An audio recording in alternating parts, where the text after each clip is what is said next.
cave diving, which is the topic of the day.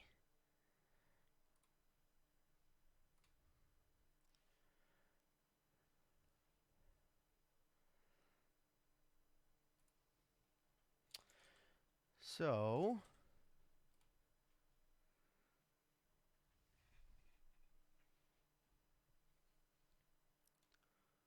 let's double check and make sure.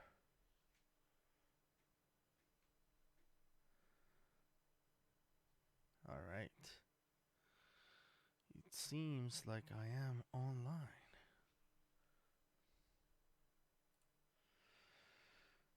All right.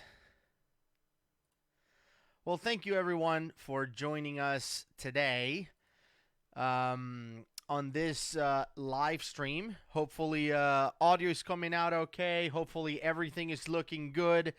And today we will be talking about cave diving. My name is Gus. If you're not familiar with Dive Talk or with myself, I've hosted a live stream in the past for OrcaTorch, and I am a CCR cave diver. I've been cave diving since 2020, since last year.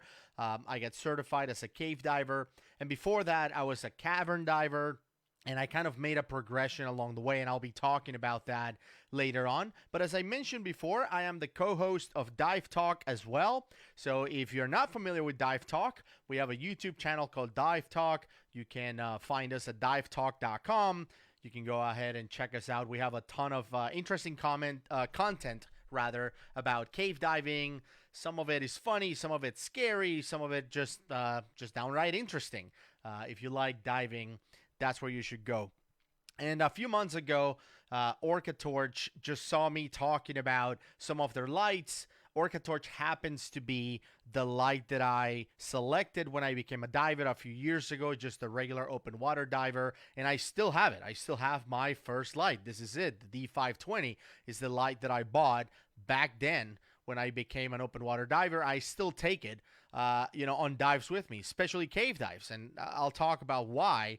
But this little light, which is a tank, actually, it's not a little flimsy light. This thing is built like a tank, and it's been with me since I got certified.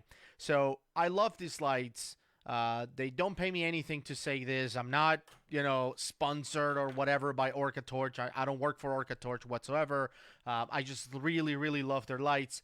And I've tried a bunch of different brands, and, I'm really passionate about promoting their lights. And they asked me to become a brand ambassador for them. So I said yes. I mean, I was already promoting them. Why not? And that allowed me then to test some of the products they were working on, which I'm super excited about. Obviously, anything I can do to kind of provide information or feedback that can help these products be even better for divers out there. I'm passionate about that. So because of that, the guys at OrcaTorch asked me to come on today and talk about cave diving. So I want to take some of the feedback that we've received from the videos that we have recorded in the past and kind of answer some of the most common questions about cave diving. So I want to talk about the training, I want to talk about the gear, and I want to talk about the rules of cave diving, kind of how I prepare for the dives. And along the way, I'll be dropping some information which later on will become questions that I will be asking. And if you answer these questions correctly, you can actually win an OrcaTorch D710, which is one of these guys right here, which I also take in every single cave dive that I go to. So we have three of these D710s to give away today, and we will be asking once again three questions. The first person who answers the question correctly will win one of these. You can only win once, so even if you pay super close attention and you answer all of the questions right, you only get one of them. But once again, we'll be giving away three of them, which is great. It's the first time we did a live stream, I could only give away one. This time is three. Maybe the next one we'll do 10.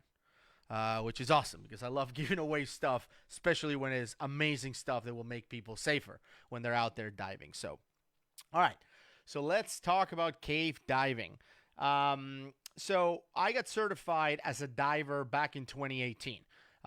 In 2016, I started this idea, and it was probably a pretty dumb idea. where I decided that I was going to do something every year that would be a new skill. I wanted to learn something, and the idea was to master something, but then I realized it was pretty dumb to try to master something within a year. But I wanted to learn something new, and I started picking things. And in 2018, it was scuba diving. So I became a certified scuba diver in 2018, and I just fell in love with it. And since then, I've picked something related to scuba diving every year. And I've picked other things too. So, like in 2020 or in 2019, rather, I also wanted to learn how to fly planes, for example. So, I went to flight school and I learned how to be a pilot and I flew planes. And I learned how to drive boats. And this year, I'm learning how to ride a motorcycle because I've never done that. So, I kind of pick like a skill and I go back and I learn it. And like flying planes, for example, I wanted to learn how to do that, but I didn't become like a pilot, like I'm going to go and fly ongoing. It wasn't a passion for me. Diving so far is the only one that became kind of a passion.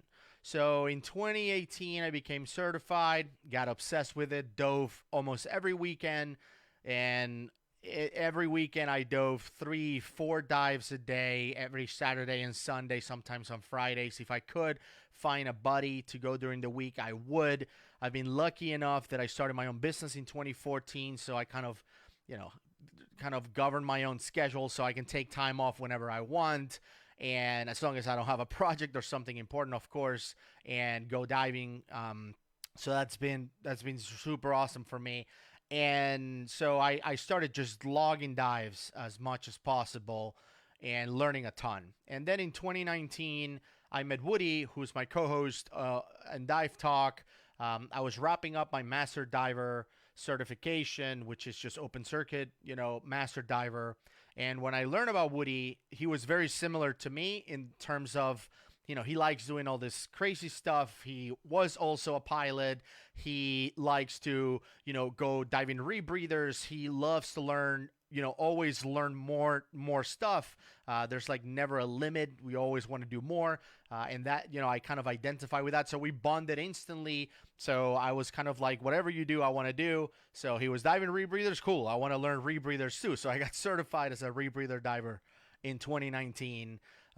And back in 2019, when I got certified as a rebreather diver and Woody was my instructor, he got certified as a cave diver. So obviously he didn't stop talking about cave diving. Oh, you got to cave dive. You got to cave dive. But like most people, when you watch videos about cave diving online, all of the cave diving you see online is like no mount, crazy restrictions, people having to turn their head sideways because their regular head in the regular direction doesn't fit, because those are the only videos that sell. Right? Those are the only videos that get views online. If you just show a regular cave dive where the cave is big and they're just, diving and everything is safe and everybody survives, no one wants to watch that, right? So the only videos that you can watch out there are the ones that are super violent, super tight restrictions, somebody's drowning. And so I was like, I'm never going to do that. I'm too big for it. I'm too claustrophobic. No way. Not taking my equipment off. No, never going to do that. So that was kind of my stand on it. Didn't even want to talk about it. Woody was like, oh, dude, let's talk about cave diving. Don't want to talk about it. Just stop right there. Let me stop you right there. So that was me. So obviously I wanted to keep learning more about, diving the rebreather. And with rebreather, you can go in one of two directions. One is you can start, diving deep with the rebreather. That's one thing that the rebreather allows you to do. So I went in that direction. I started, getting a bunch of practice diving down to 130 feet. And then I wanted to go deeper, so I got my normoxic certification, which allows me to dive down to 200 feet or 60 meters for those of you watching from outside of the U.S. So I could dive to 40, and then I ended up getting training to go down to 60 meters or 200 feet. So I started doing those kinds of dives. And then my instructor for 60 meters or 200 feet was Doug Eversole, who is also a cave diving instructor. And I started talking to Doug. Doug has good ideas, unlike Woody, who has crazy ideas. And Doug, I was kind of talking to Doug, and I'm like, Doug, you seem like a normal person. why do you cave dive? Like, what are you doing? And he was like, because cave diving is awesome. And I'm like, but all the videos I watch, like, it's suicidal. And he's like, no, it's not. I'm like, do you take your equipment off? And he's like, no.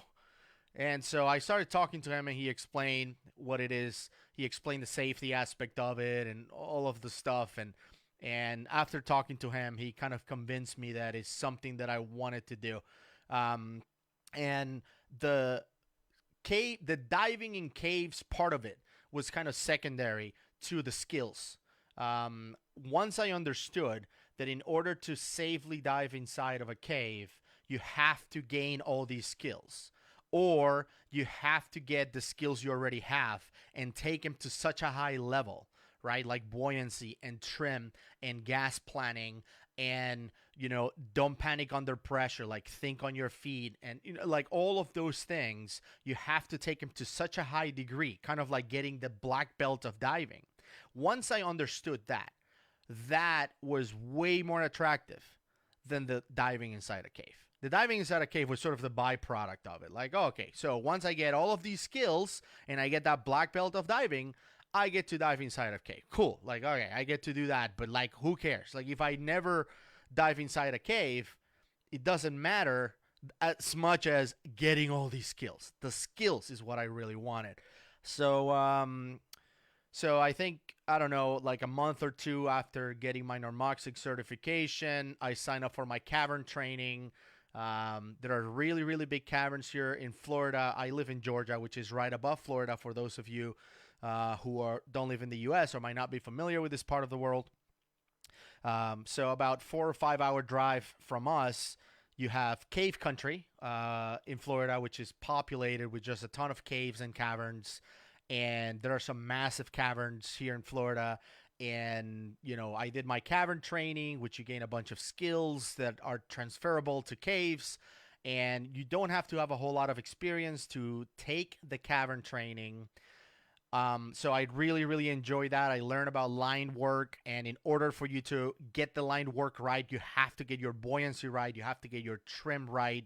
And I understood all the intricacies of using the different reels and the purposes of the reels. Like, what's the difference between having a primary reel like this is a 400-foot reel versus having a safety reel like this, which is a 200-foot reel or a 60-meter reel, versus having a jump reel like this, which is more like 75 or 75-footer, 25. Like, what is the reason for all of these? Even the line, right? The thickness of the line, they have different numbers, and why we use the different numbers. Like, all of that was fascinating for me, and I learned all of that in cavern training. So once I went into that, it was kind of a seal deal for me. Like, I want to learn everything there's to know about this thing.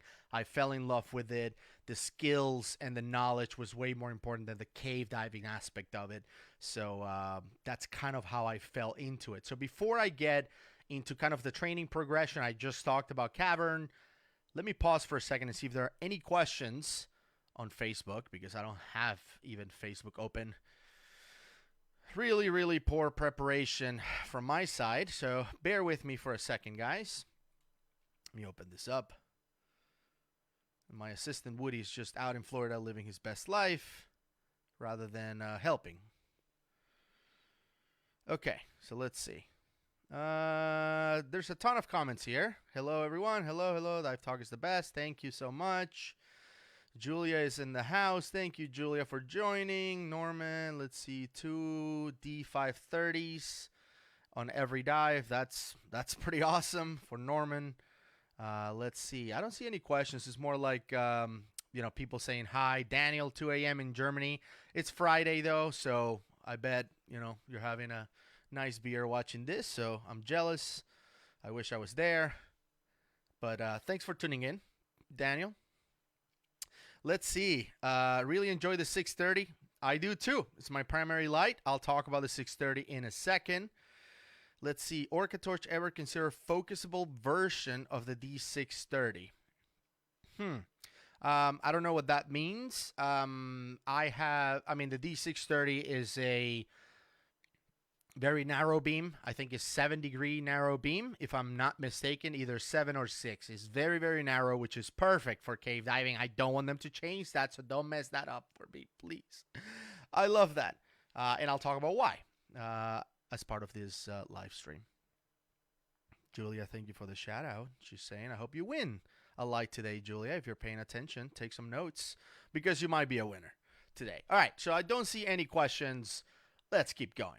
Okay, so there's a couple of ways to get certified as a cave diver. Regardless of the agency that you go with, I think the most important thing is to find the right instructor. There's a ton of instructors out there.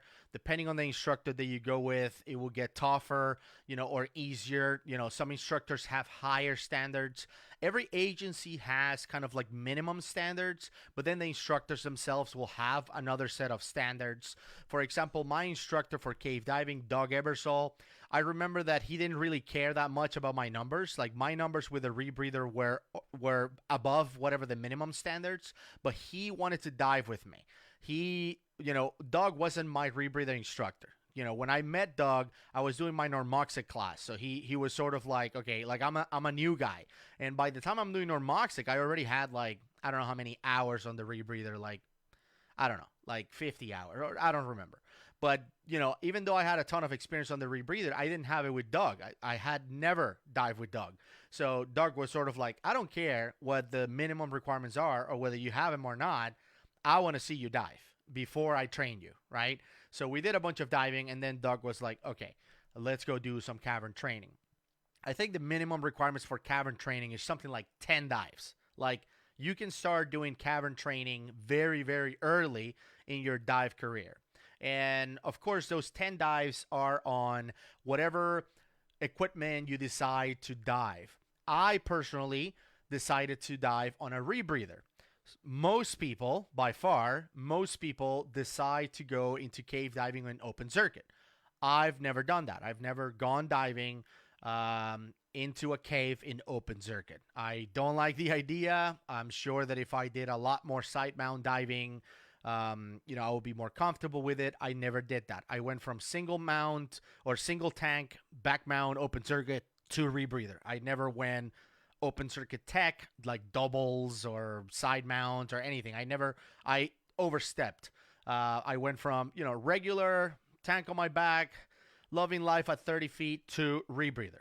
And I think everyone should do that, to be honest with you. And we talked to other experts on the channel, Dive Talk. We have a whole episode, a podcast we recorded, I think it's episode 7 or something, called, so you want to do rebreathers or something like that. So you want to dive rebreathers, I think it's called the episode.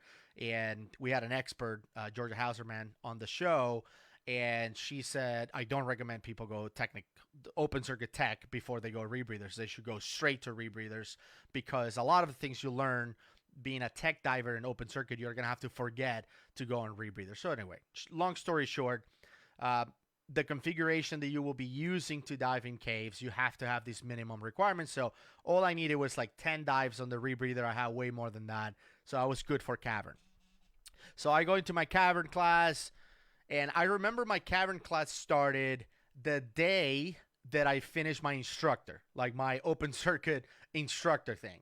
And most people are they look at the open water instructor certification as like the end game, like the tip of the spear, top of the line. Like if you're an instructor, that's it. That's the highest you can get.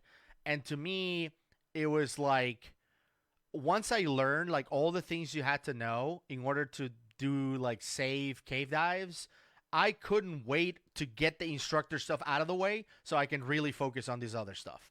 And I remember I finished my final test, which is you do the open water presentations and stuff, and you work with your students and make sure they don't die or whatever on your instructor certification class or instructor certification evaluation or whatever. So I'm doing it there, and then there's the instructor evaluator, and then he's like, okay, congratulations, you guys are open water instructors. And I literally high five, see you later, went back, took my open circuit stuff on the table. I was at Blue Grotto, there's this picnic tables. I dropped my stuff literally just back into a table, drop it off, just back into another table, put my rebreather on, let's go cavern class. Like I had no time to celebrate open water instructor stuff. Until this day, when I go into a boat and they're like, what's your highest level of certification? Cave diver. CCR cave. Never, instructors never consider my highest level. And again, if you go through cave diving training, I think you would agree. Let's see. What's the hardest thing to get used from switching from open circuit to closed circuit? Buoyancy. You use a lot of your breathing for buoyancy on open circuit. That stuff doesn't work on closed circuit rebreathers.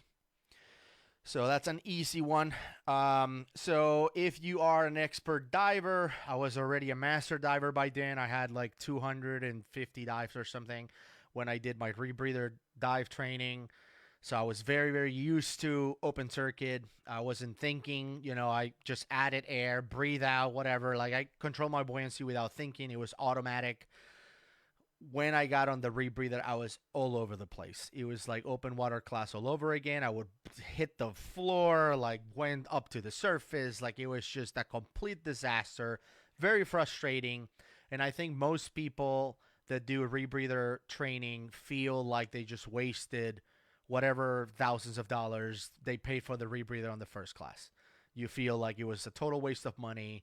You feel like a total failure, and that's because you get complacent. You feel like you're such a good diver, and then you put a rebreather on your back, and you're all over the place. So yeah, buoyancy is the biggest challenge. But now I'm good on both. I can do, you know, decent buoyancy. I'm not gonna say I'm the best at it, so there's always margin for improvement. But I think I'm decent at buoyancy with open circuit or closed circuit. Okay, so I do my cavern class, do a bunch of diving in caverns. You know, you have to do a bunch of dives in order to go to the next level. The next level is intro to cave. And when you do your introduction to cave, you have to have 25 dives. Hopefully a lot of them are in caverns. And then what you do is you dive on caves that are no deeper than 40 meters or 130 feet. You cannot go into more than 10 minutes of deco, even if you're a normoxic diver like myself, which is basically unlimited deco. And I can go down to 200 feet. It didn't matter. You cannot go beyond 130. And you have to stay on the goal line, which is the main line on the cave. So you have to stay on the guideline. No jumps, no go exploring around, messing around in other tunnels. Stay on the goal line, follow the goal line, come out of the goal line, smile for the camera, don't say anything, right? That's kind of like what the dives were. That's your intro to cave class. The intro to cave class, you learn basically all of the techniques and skills that you need to be a cave diver. There's really, they don't hold back, or at least Doug didn't hold back, and I appreciated that. He taught me everything, even jumps, even though we didn't do the jumps because he wasn't allowed, because I was in an intro to cave class. He taught me about jumps. He taught me about cookie placement and signals and stuff, and I will talk about that in a little bit. But it allowed me to go and start diving in caves. But again, by that point, I was doing cavern. You know, caverns get pretty dark and stuff. I already had done line work. I was already used to it. And obviously you get all the skills and you get to practice them. On the cavern class, we already had done lost line drills, so like no visibility, you know, basically no lights whatsoever. He spins you around, he puts you on a rock somewhere. You have to take your safety reel, so this guy right here, tie it on the rock, like no visibility. Again, you can't see anything. You have to feel the rock and figure out what's the best way to tie this thing around the rock. So you have to take it out of this thing, tie it on the rock, all right? And then remember, it's called cave awareness. Remember where the line was, kind of, and go find it. All blind with this line, right? So you're going to go, and you know, there's a process for it. I'm not going to do the whole thing. And then once you find it, you tie to it, and then you get out. Okay? So we did that in cavern class. So first class, again, we were doing all these cave level skills. We did body out of air, and again, all of these are kind of interesting because when you're on open water, how do you tell somebody you're out of air? You do this thing. I'm out of air, right? How do you tell somebody you're out of air if you're inside a cave and the lights are broken Or, well, let's keep it more realistic. The lights are not broken, but you silted out the cave, so your lights are useless. So how do you tell your body you're out of air if you can't see 1 inch in front of your face? That's pretty tough, right? And then not only that, let's say you figure out how to tell your body that you're out of air and you can't see your body. But also, how do you share air and exit the cave or the cavern safely? So how do you do that, right? So those are the skills that you learn on cave class. That is the attractive part for me. The diving in caves is way secondary, like not even close on the back. Learning how to do those things is way cooler than the diving in caves part. Okay, let's see. Let's answer some more questions. Rebreathers seem to have a persistence myth or perception that you will die using them. Where does that come from, and has that changed over the years? I think so. I think that in the past, rebreather technology has been considered to be like death machines. I think that, that has changed tremendously. And it also, depends on the rebreathers that you use. Once again, at Dive Talk, we have been approached by companies out there, but we're really proud that we have no sponsors whatsoever. When we promote a product, it's because we love it. We get paid $0 by any company to promote anything. But we dive Kiss rebreathers. We love Kiss rebreathers because they're super safe. And the best people in the world, like this week, we released a video with Ed Sorensen, which is arguably the best cave diver in the world. He can dive any rebreather. Like, companies literally, they won't just give him free rebreathers. They will pay him to dive the rebreathers, and he will only dive Kiss. They're super safe, that's how we do it. So I'm not saying that all the rebreathers are crap, by the way. I'm not saying all the rebreathers are unsafe. Rebreather technology has certainly evolved tremendously. We just selected Kiss because they're super safe and the best in the world dive them. So Tracer is asking me, which rebreather do you use? Kiss rebreathers. Both me and Woody dive Kiss Spirit and Sidewinder. I recently got certified as a Sidewinder rebreather by Ed, which is kind of a bummer that I'm giving you the spoiler because we haven't released the video. It's very, very tough to get a certification from Ed if you've ever taken his class. In your opinion, do you think it's a good idea to record your dives on video? Does it have any learning benefits as a new diver? I mean, it all depends. I think that it's more beneficial if someone else is recording you. That way you can see things you cannot see if you're recording yourself, unless you're using a selfie stick or something. Because there's no way you can record your own tank trim, for example. There's no way you can record your own trim, your fin positioning. There's no way you can record whether the way you're kicking is lifting up silt, even if you're far away from the silt. There's a lot of things that you cannot, record yourself. And that is one frustrating part of why I don't record anything, because when I record, I mean, all I'm looking is my computer, the other stuff. Like, the only videos I tend to record is when we're going to go lionfish hunting, because I really enjoy, killing lionfish. So that I can watch hours and hours and hours of that. But there's nothing for me to learn about myself if I'm recording my own video. There's a ton to learn if somebody's recording me. That for sure. If I watch a video myself, I'm like, oh my God, why am I doing that? But if I'm recording myself, no, there's nothing in there for me. Okay, so since we are about, 30 minutes in, it felt like 15. Sorry about that, guys. Let's start with one question. Let's give away one light. So this is more for the OrcaTorch fans out there. I mentioned that my first light was an OrcaTorch, but OrcaTorch hasn't been around forever, right? They are a pretty new company, and it was started by a diver.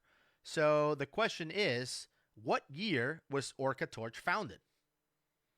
The company. What year was the company founded? That's it. If you can answer that, you win yourself a D710.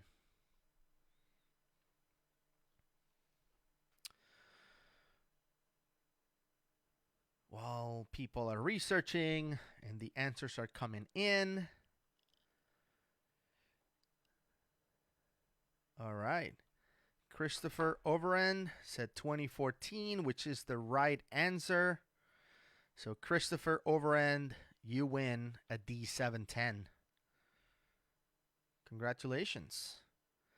So several people got it right, but Christopher Overend answer first. So congrats. Okay, so I'm not sure. The light's gonna come directly from OrcaTorch, by the way, so they'll get in touch with you and get your address and all that stuff, and they'll send it to you. Good job. Okay, so let's keep going. In about 10 minutes, I'll give you another one.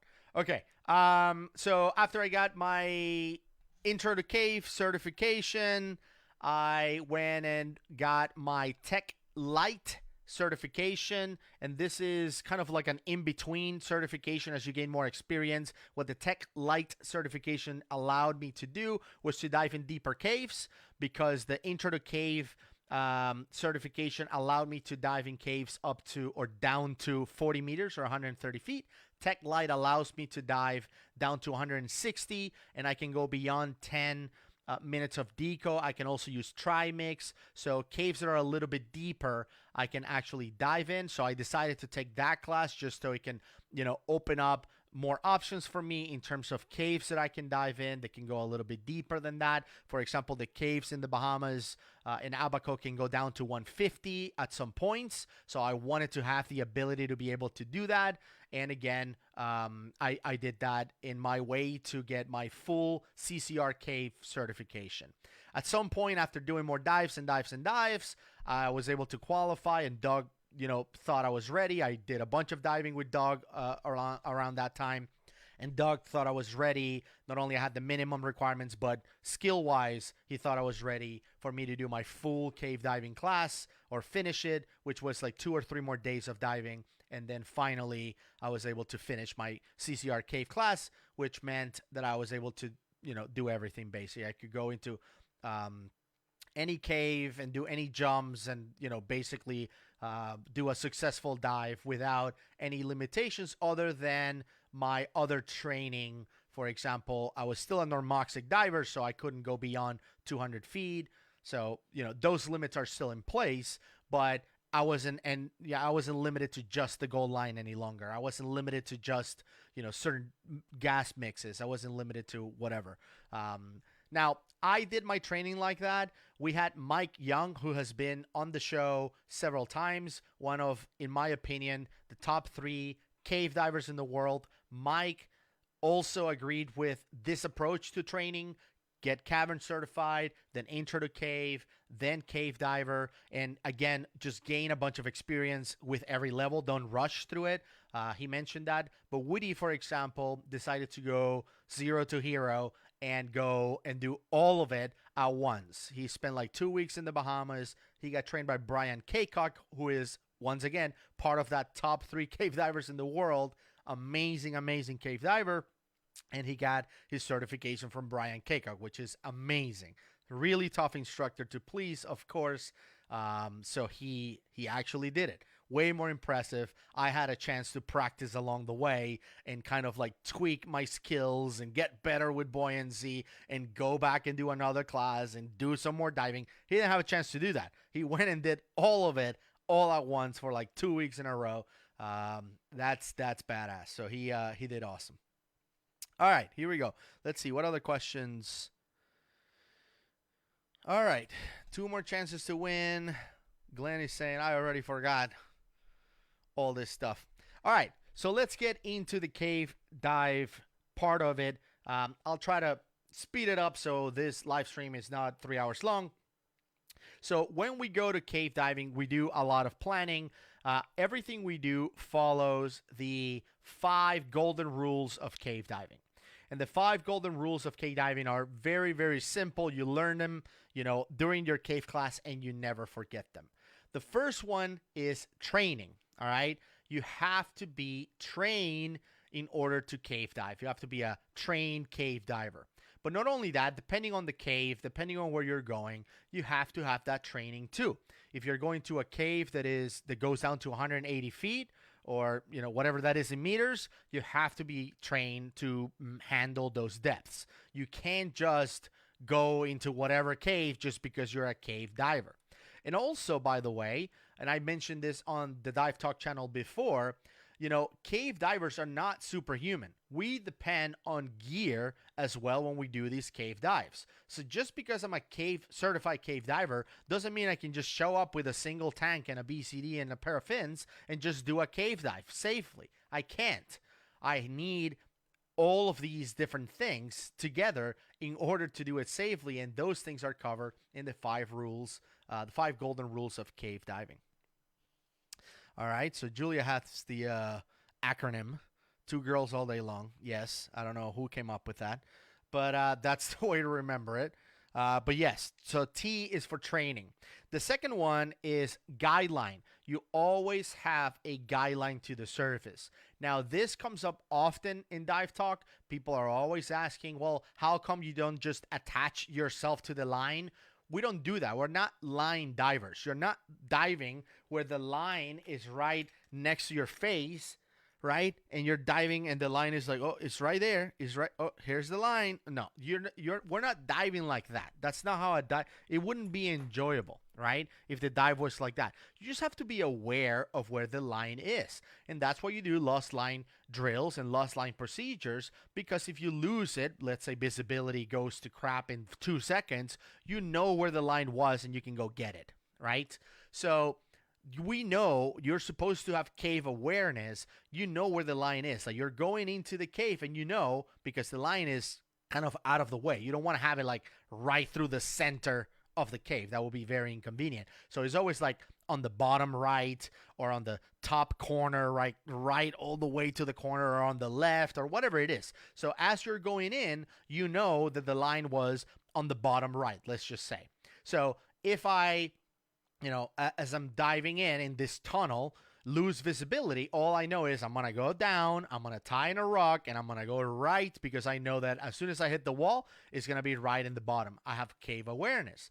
Now, as you're diving in, right, the line sometimes changes directions. It will go and cross over, and now it will be on the left wall. So you have to make a mental note. I'm diving in. Oh, look, it's changing. It's on the left wall now. So now if I lose visibility, I know I'm going to go down, tie in a rock, go left. That's where the line is at.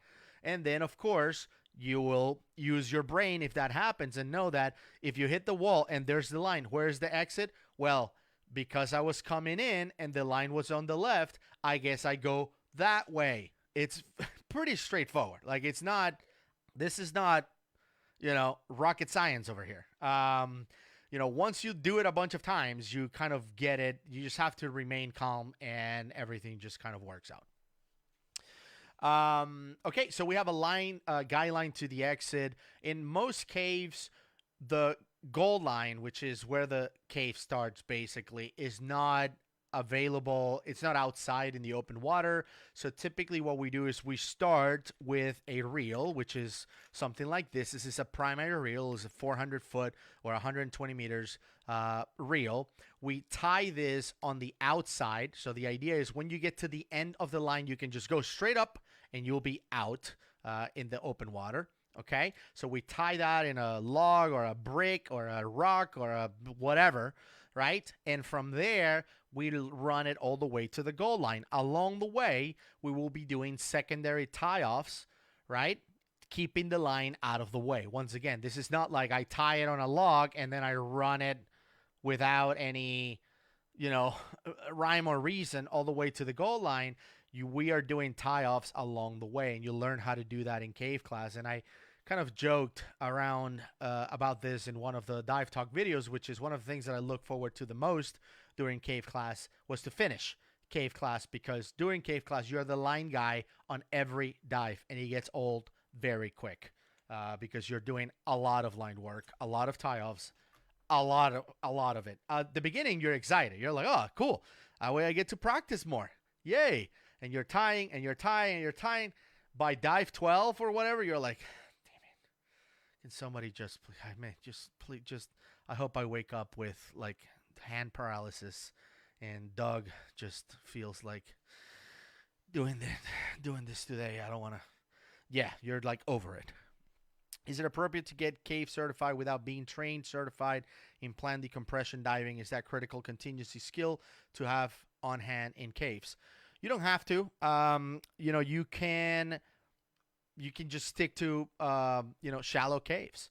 Peacock Springs, for example, in Florida, if you don't go to lower Orange Grove, is very, very shallow. I think the deepest is like 60 feet. I mean, you're not going to go into decompression there unless you're doing something very weird. So, if you stay shallow and you plan your dive, you shouldn't be going into deco. So, I mean, I think it depends on the agency and depends. There are some levels that will require you, depending on the gear. Like if you're diving rebreathers, they will require you to have advanced decompression, classes and stuff like that. So it all depends on the configuration. Obviously, having it, more knowledge is always better. So I would recommend you having it, but I don't think it's required in some cases, in some scenarios.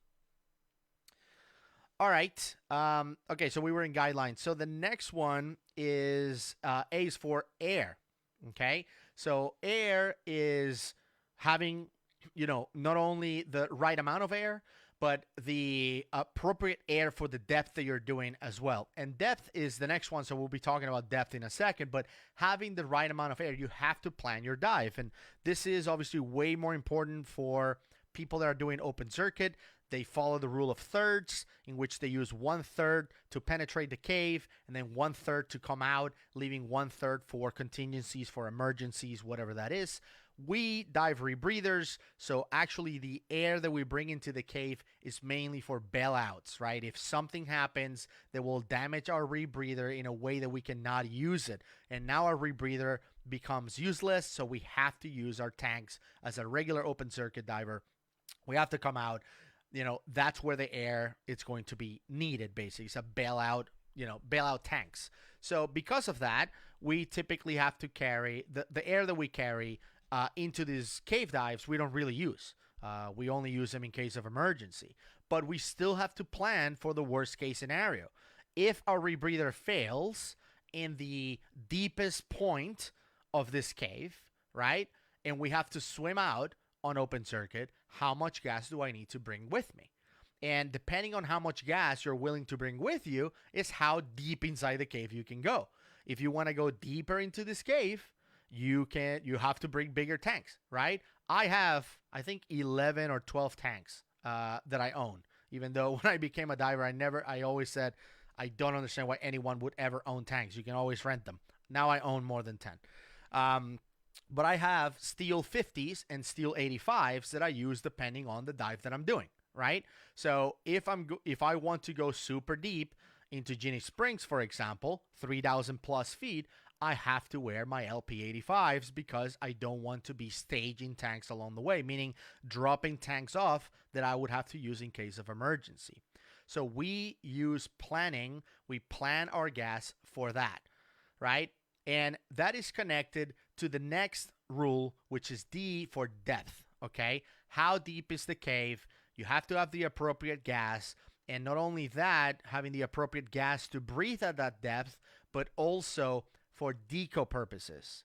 And before I show you what a plan looks like, because we've also have received this question several times at Dive Talk, let me see if there are any questions, and then I'll go into the planning part of it.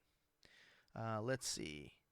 If I could remember the content, I'll be a doctor. You say too much stuff to focus. Okay, well, that's all you need to know. All this stuff. I mean, I don't know what to tell you. Okay, so let me go into the plan. So what I did is, just so you have an idea, in case you're not familiar with kind of the planning side of what a cave dive looks like, I use an application called iDeco Pro to plan my dives.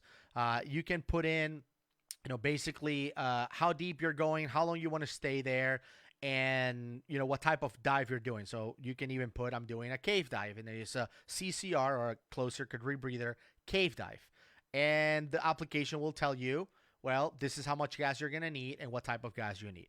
So I did one for Eagle's Nest, which is a 320 feet dive, so almost 100 meters. And I said, let's say I want to go to 320 feet and stay there for 15 minutes. Let's just do that, right? So it says if you want to go to Eagle's Nest and go down and stay for 15 minutes, the total dive time, if everything works out, everything goes well, is 126 minutes. So it's 2 hours and 6 minutes if everything goes well. Okay? And that's because at that depth, for every minute I spend at the bottom, I'm doing about 5 minutes of deco on the way up, or decompression.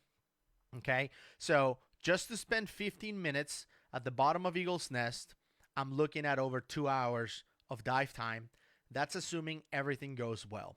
And if that's the case, all I need is 88 cubic feet of Trimix 860. All right. So I just take, a tank, an 80, filled a little bit past 80, and I have 88. And I'm good to go. Or take 2 tanks and you'll be way over that. Okay. So you have to plan for that. So 88 cubic feet, and we'll cover that. Now, what happens if you go into CCR bailout? Meaning, if you are at 320 and at 14 minutes and 59 seconds, at the worst possible time, your rebreather fails. Now what? Well, how much gas do you need for that? Well, and I'm adding the fact that I'm taking with me a 50% tank as well, 50% oxygen for decompression, all right, if my rebreather fails.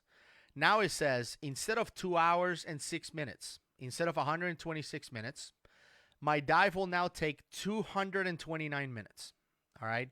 So that's almost 4 hours because my rebreather failed. And I have to take with me 145 cubic feet of Trimix plus 153 cubic feet of 50%. So think about how many tanks that is. That would be 2 tanks of 80, so 2 full scuba tanks of Trimix plus 2 full scuba tanks of 50% in order to make that dive safely. That's a lot of gas. So that is when you do the planning and you're like, well, maybe I don't want to spend 15 minutes at the bottom of Eagle's Nest. Maybe I should do 10 minutes. And maybe I should bring a 100% bottle of oxygen just in case. Because just adding 100%, okay, of oxygen into your contingency plan, that takes your dive down by 30 minutes. And that reduces the amount of, for example, 50 to 57 cubic feet rather than 140 or whatever it is. So you play with the numbers with IDECO Pro. This app is awesome. I show it to my students when we do night trucks and stuff because it allows you to plan the dive. But you can see what happens with a rebreather, how easy it is. Oh, it's a 2-hour dive. But if it fails, just skyrockets to like 4 hours, and you have to plan for that. That's why people that are non-trained cave divers and go into these caves, when something goes wrong, they just drown. They don't plan for that stuff. We literally sit down for like an hour or 2 hours the night before the dive the next day or 2 nights before the dive and plan all this stuff. How much gas do we want to bring with us? How long do we want to stay down there? And make sure we have the right amount of gas. All right. Let's see.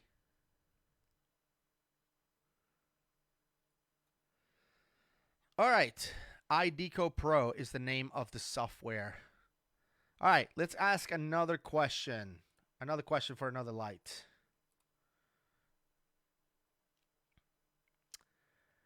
So, as you know, OrcaTorch started this contest where they basically reward photographers. Underwater photography is a big thing for OrcaTorch. I think probably the majority of brand ambassadors for OrcaTorch are amazing photographers. They started a contest a few years ago to reward these photographers every year. It's called the Search for Atlantis. When did this contest start? So that is the question. What was the first year that the Search for Atlantis photo contest began?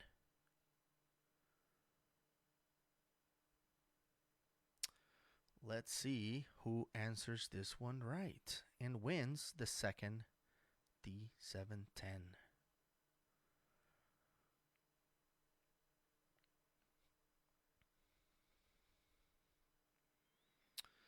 All right, Ronald, 2019 is the right answer.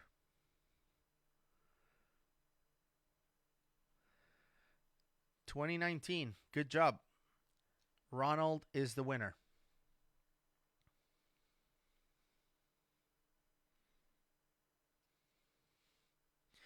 All right, the final list, the final golden rule for cave diving, so we can give out the final OrcaTorch light, is light. All right, light is the final golden rule of cave diving. We take with us at least 3 lights on every dive. My primary light on every cave dive is the OrcaTorch D630, which you see right here. I have mine set up for cave diving. You can see that it has cookies and arrows. Let me see if I can get close to it. You can also see that mine is pretty banged up. It's like scratched up on the rim and stuff like that. But mine has all my cookies and arrows into it, and it has double ender on it. It's pretty cool. And again, it's been, if you look at it closely, it feels like it's done like 2 tours in Iraq and Afghanistan at this point. But it's been everywhere, and this thing is awesome. You know, one of the things that people ask is, how long can you dive with a rebreather? And it depends on how much absorbent the rebreathers can take. And a good rule of thumb is you get about 1 hour for every pound of absorbent, or sorb for short, of how much your rebreather can take. Our rebreathers take 5 pounds of sorb, so about roughly 5 hours. That's how long of a single dive we can make. Now, other people like Ed, for example, have tested that, and he says he can get about 12 hours. He's tested it, and they can go up to like 12 hours. I'm not going to test that. Ed is a legend. I'm not even close, not even on the same conversation, so I just keep it to what the rule book says. 1 hour per pound of sorb, 5 hours. This D630 happens to run for 5 hours. So my rebreather runs for 5 hours. My light runs for 5 hours. That's why I chose it. It's perfect. 4,000 lumen, very, very narrow beam. And the reason for that is that, unlike what most people believe, which is, well, if you're dark in a cave, you can just, point the light to your hands and, just do your hand signals with the light in your hand and just keep going, like you learn on your night class, on your recreational scuba, night class.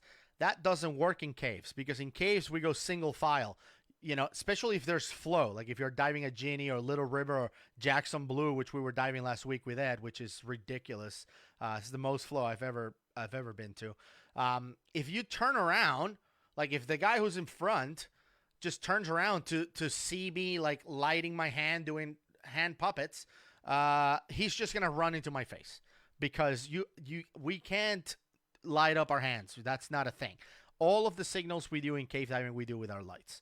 So you really need a powerful narrow beam to light up and signal the divers ahead of you. We communicate during the dive with our lights, and that's why it's so important. So the fact that this thing lasts 5 hours, 4,000 lumens, it's awesome. And then on top of that, I take my D710. This is my backup light, very simple to use. 3,000 lumen momentarily, and then it goes down into super bright 1,700. Stays on, for almost 2 hours after that. Really, really awesome. This is my backup lights, and I take 2 extra ones. These 2 are identical, D520s, tanks, 1,000 lumens, stay on for 2 hours. So I really have like almost a day worth of power, battery power when it comes to all of these lights and cave diving. All of these are narrow beam. I really like it because I can signal in the water. This big light, video lights, they don't work for cave diving. They all need to be narrow, so that's why I like them. So let's see. Any more questions before I ask the final question and we wrap up this live stream? Let's see. How fun. Can you guys see that? We're talking about lights.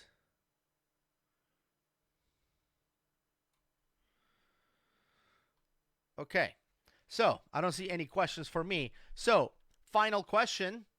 We were just talking about these amazing lights like the D630. For how long can the D630 run, and for how, with how much power? How many lumen on the D630? Pretty straightforward. We just talked about it. You don't even have to take notes for that one. You probably remember what I just said. This thing, look at that. Oh, so nice. Goodman handle. Yes. Let's see. Julia's going to win this one. I feel like it. Oh, Tim Miller. Tim Miller coming in with a victory. 5 hours, 4,000 lumen. Good job, Tim. Tim is the winner. Julia, you were close. You came in on third. But thank you guys so much for staying with me for a whole hour. I cannot believe that I had your attention on a Friday night for a whole hour talking about cave diving. 23 and a half, Marshall is saying. I wish. No, but 5 hours, and again, it's super awesome. I'd recommend it everywhere I go. Yeah, no, pretty awesome. Thank you guys again. I think that's all I wanted to talk about when it comes to cave diving. But I want to stick around for a few more minutes. If you have any other questions about cave diving, I talked about training. I talked about why I did it, why I learned how to cave dive, why I still do it and I still love it, and also about the equipment, right? The gear that I use when it comes to reels, when it comes to lights, when it comes to OrcaTorch in particular. But what other questions do you have about cave diving? And of course, if you enjoy these live streams with me, I know there's a couple of other people that do them as well, let OrcaTorch know. If you want more live streams with me, let him know. I'm happy to do these with you. Let's see. Thomas is saying, I guess I'm buying my own OrcaTorch. Hey, go for it. It's awesome. Ronald is saying, love OrcaTorch, love Dive Talk. Thank you so much.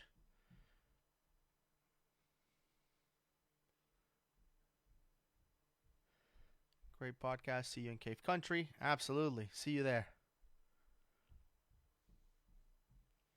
Calling out the BS in some of the videos. Thank you. We just add clarity. I don't know if we're calling anyone out, but it's always interesting. We have some crazy ones coming up.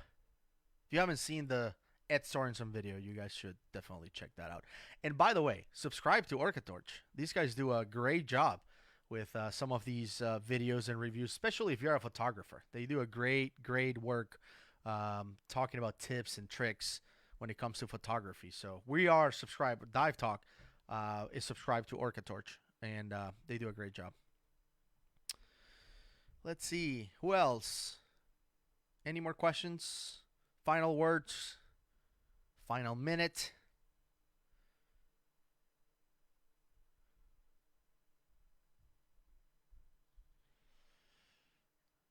I don't see anything else.